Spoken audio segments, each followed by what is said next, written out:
कल हमने क्रियात्मक समूह की टेबल को बनाया था। आज हम एक एक करके सारे क्रियात्मक समूह का IUPAC नामकरण पढ़ेंगे। सबसे पहला है कार्बोक्सिलिक अम्ल का IUPAC नामकरण। कार्बोक्सिलिक अम्ल का IUPAC नामकरण।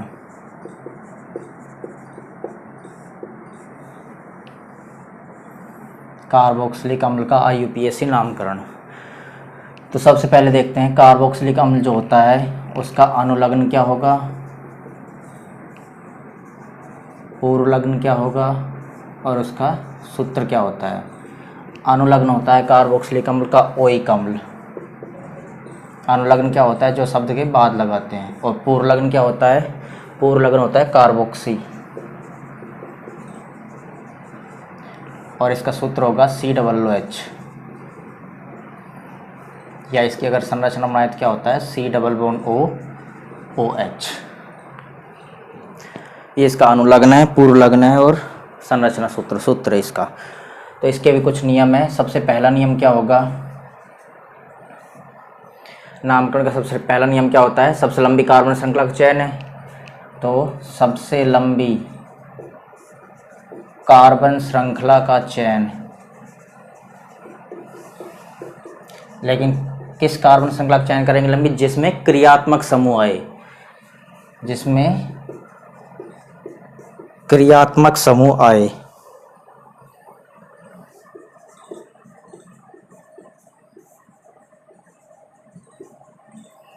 ऐसी श्रृंखला लेनी है जिसमें क्रियात्मक समूह आ जाए, चाहे वो छोटी क्यों नहीं बन रही हो। एक और नियम इसका दूसरा नियम किसका होगा, लंबी कार्बन श्रृंखला का चयन का। दूसरा और नंबरिंग का, अंकन कहाँ से करना है, अंकन वहाँ से करते हैं जहाँ से क्रियात्मक समूह वाले कार्बन को कम अंक मिले। कार्बन को कम अंक या नंबर मिले। इसका मतलब क्या है, इसका मतलब यह है कि जहाँ से क्रियात्मक समूह निकट आता है वहाँ से नंबरिंग करनी है, जहाँ से क्रियात्मक समूह निकट आता है। ये दो नियम हमारे।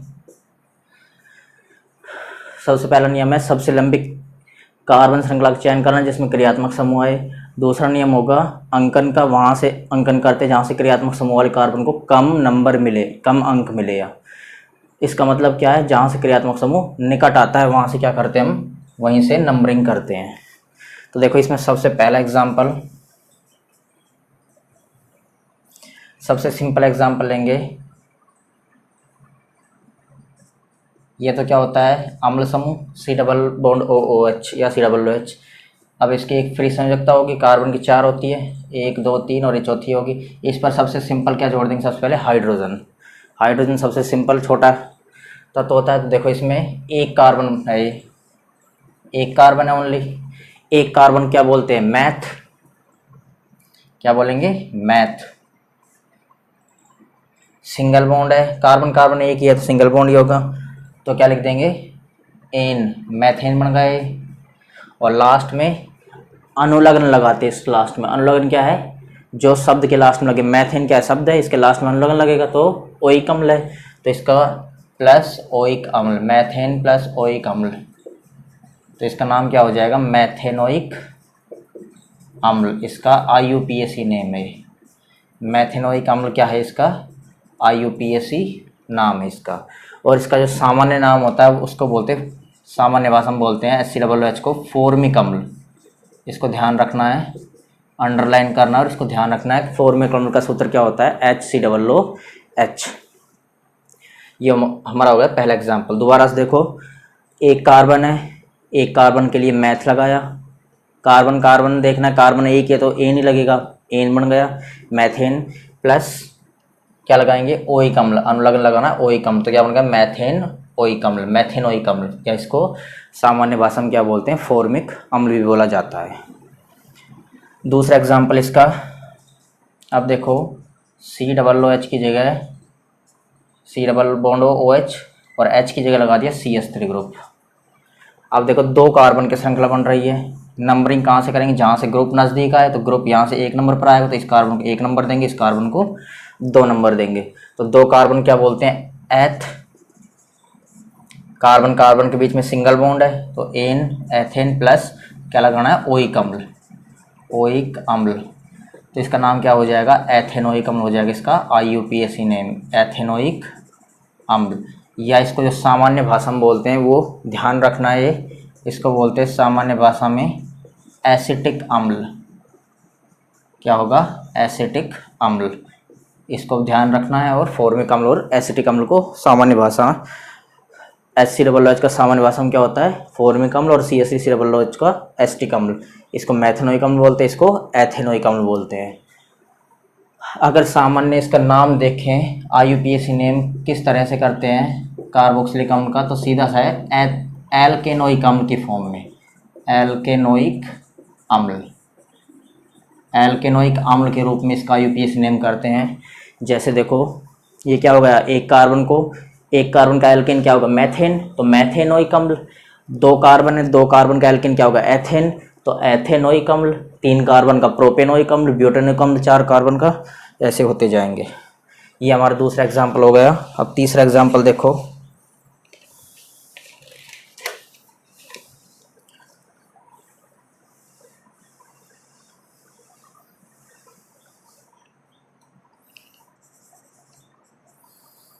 CH3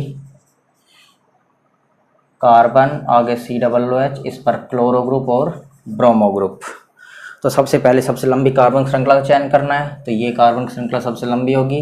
नंबरिंग वहाँ से करेंगे जहाँ से क्रियात्मक समूह नज़दीक आए, तो क्रियात्मक समूह यहाँ से 1 नंबर पर है तो यहाँ से नंबरिंग 1 2 3।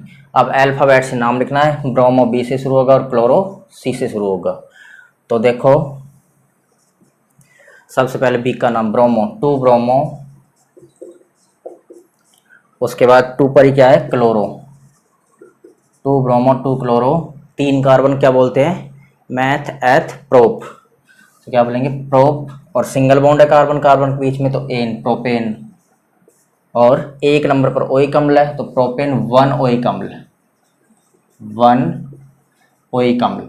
या सीधा ऐसे लिख सकते हैं कि 2 ब्रोमो 2 क्लोरो प्रोपेनोइक अम्ल, क्योंकि एक को लिखने की जरूरत नहीं होती तो क्या लिख देते हैं सीधा प्रोपेनोइक अम्ल या प्रोपेन 1 ओइक अम्ल, क्योंकि 1 पर क्या है, 1 पर है कार्बोक्सिलिक अम्ल समूह, इसलिए 1 ओइक अम्ल लिखा है। अगला एग्जाम्पल देखो,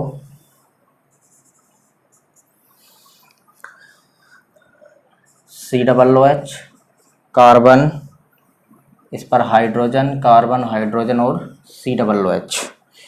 ऐसे ही इधर क्लोरो ग्रुप जुड़ रहा है, इधर ब्रोमो ग्रुप जुड़ रहा है। तो सबसे लंबी कार्बन श्रृंखला जिसमें क्रियात्मक समूह है यही होगी। अब दूसरा नंबरिंग का, यहाँ से करेंगे तब भी 1 नंबर पर अम्ल समूह है, यहाँ से करेंगे तब भी 1 नंबर पर अम्ल समूह है। तो उसके बाद देखेंगे प्रतिस्थापी, प्रतिस्थापी देखेंगे यहाँ भी 2 पर आ रहा है तो यहाँ भी 2 पर और 3 पर आ रहा है, इधर से 2 और 3 पर आ रहा है। उसके बाद देखेंगे अल्फ़ाबेट, ये ब्रोमो शुरू होगा, ये क्लोरो शुरू होगा, तो ब्रोमो पहले आता तो इधर से नामकरण होगा इसका, इधर से क्या होगा, इसका अंकन होगा, नंबरिंग होगी 1 2 3 4। तो 2 पर ब्रोमो है, अल्फ़ाबेट से नाम लिखेंगे, 2 ब्रोमो,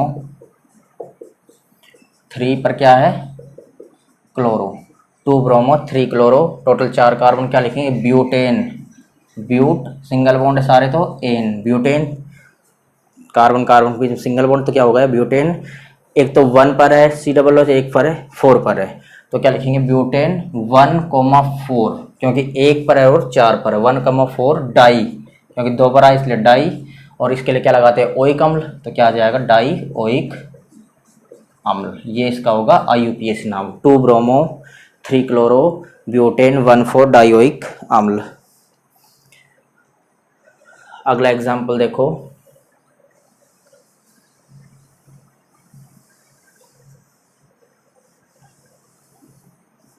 देखो सबसे पहले इसका अंकन का सूत्र क्या होता है, अंकन का सूत्र, सिंपल सा सूत्र अंकन का।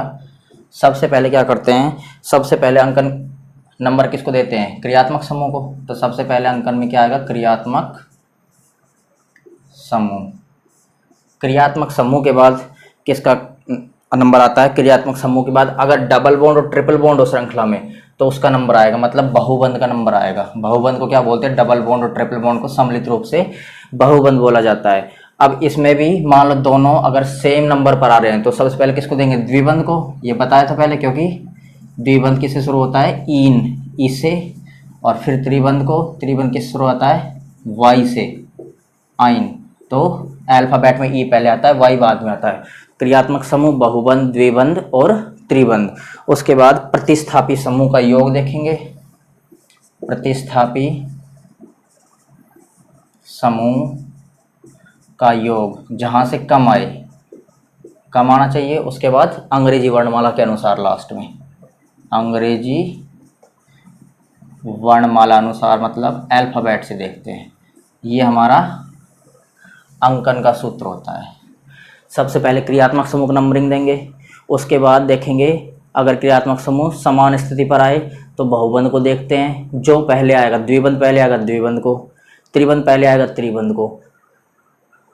उसके बाद मान लो दोनों समान स्थिति पर है तो पहले द्विबंध को देंगे क्योंकि ईन में ई पहले आता है, फिर त्रिबंध को देंगे क्योंकि आइन में वाई बाद में आता है। उसके बाद अगर ये भी मान लो सेम है, उसके बाद क्या करेंगे? प्रतिस्थापी समूह का योग देखेंगे, जहाँ से कम आएगा वहाँ से नंबरिंग। अगर ये भी सेम आए तो लास्ट में क्या देखते हैं? अंग्रेजी वर्णमाला के अनुसार। जैसे इसमें देखा था अंग्रेजी वर्णमाला के अनुसार देखा था, तो ये इसका क्या हो जाएगा? अंकन का सूत्र हो जाएगा। मतलब नंबरिंग कैसे करनी है, नंबरिंग इसके हिसाब से करनी है पूरी। एग्जाम्पल देखो एक,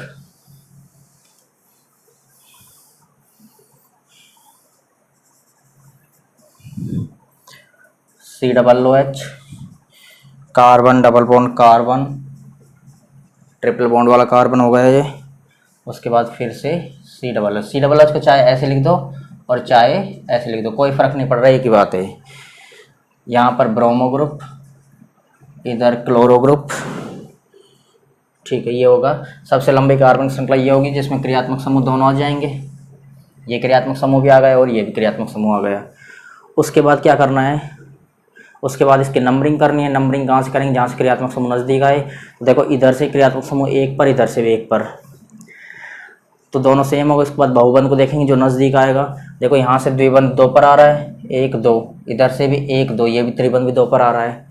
तो उसके बाद क्या देखेंगे? द्विबंध को नंबरिंग पहले देंगे। तो नंबरिंग कहाँ से होगी? 1 2, क्योंकि द्विबंध यहाँ से नज़दीक है, इधर से 3 4 5 6 कार्बन। उसके बाद देखो सबसे पहले अल्फ़ाबेट से नाम करेंगे। ये ब्रोमो बी से, क्लोरो सी से। 2 ब्रोमो, 3 पर क्या है? क्लोरो। टोटल कार्बन कितने हैं? टोटल कार्बन है 6। 6 के लिए क्या लगाते हैं? हेक्स। उसके बाद देखो पहले इन का नाम लिखेंगे। 2 पर क्या है? इन, हेक्स 2 इन। फिर 4 पर आइन है, 4 आइन, हेक्स 2 इन 4 आइन। उसके बाद 1 पर और 6 पर क्या है? अम्ल ग्रुप। तो क्या लिखेंगे? 1,6 2 बार है इसलिए डाई, और लास्ट में क्या लगाना है? ओइक अम्ल। तो इसका IUPAC नेम क्या होगा? 2 ब्रोमो 3 क्लोरो हेक्स 2 इन 4 आइन 1,6 डाइओइक अम्ल। ये इसका IUPAC नाम होगा।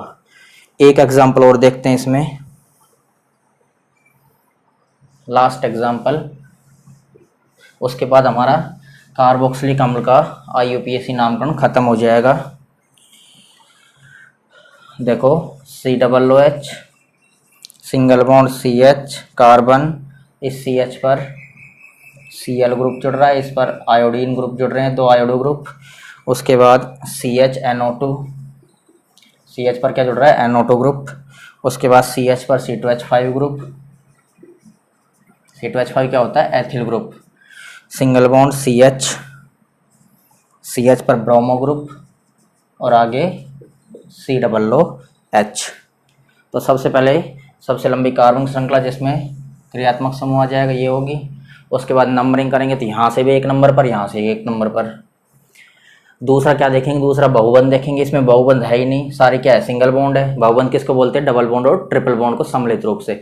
लेकिन इसमें क्या है? सारे सिंगल बॉन्ड है, तो ये भी नहीं देखा जा सकता, ये भी नहीं देखा जा सकता, और ये भी नहीं देखा जा सकता। उसके बाद देखेंगे प्रतिस्थापी समूह का योग कहाँ से कम आएगा, ये हो सकता है। तो देखो यहाँ से अगर नंबरिंग करें 1 2 3 4 5 6 7। तो देखो प्रतिस्थापित किस किस पर आ रहे हैं, 2 पर प्लस 3 पर, 2 पर है 3 प्लस 3, 4 पर है 5 पर है और 6 पर है, 4 पर है 5 पर और 6 पर है। तो इसका योग कितना आएगा, 2 और 3 5, 6 7 8, 8 4 12, 13 14 15 16 17, 17 और 6 कितने हो गए, 23। उसके बाद यहाँ से अगर नंबरिंग करें 1 2 3 4 5 6 7, तो देखो 1 पर तो है नहीं, 2 पर आ रहा है, एक बार 2 पर, एक बार 3 पर, एक बार 4 पर, एक 2 बार आ रहा है 5 पर, तो 5 प्लस 5 और 6 पर आ रहा है एक बार प्लस 6। तो देखो इसका टोटल योग कितना होगा, 3 2 5, 5 और 4 9, 9 और 5 14, 15 16 17 18 19, 19 और 6 25। इसका योग ज़्यादा आ रहा है, इसका योग कम आ रहा है, तो नंबरिंग कौन सी सही होगी, नीचे वाली नंबरिंग हमारी सही होगी, क्योंकि प्रतिस्थापित समूह का योग नीचे वाली में 23 आ रहा है और ऊपर वाली में 25 आ रहा है। तो ये नंबरिंग हमारी गलत होगी और ये नंबरिंग क्या होगी, सही होगी। तो ऊपर वाली नंबरिंग को मिटा देंगे।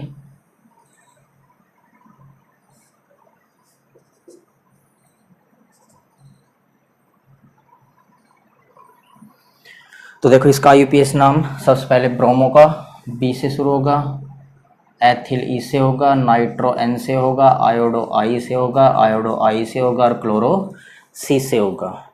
तो सबसे पहले ब्रोमो का नाम लिखेंगे 6 ब्रोमो। उसके बाद किसका नंबर आएगा, ब्रोमो के बाद क्लोरो का नंबर आएगा, तो 2 पर क्या है, क्लोरो, 2 क्लोरो। उसके बाद एथिल का नंबर आएगा 5 एथिल, ई का नंबर आएगा, एथिल हो गया।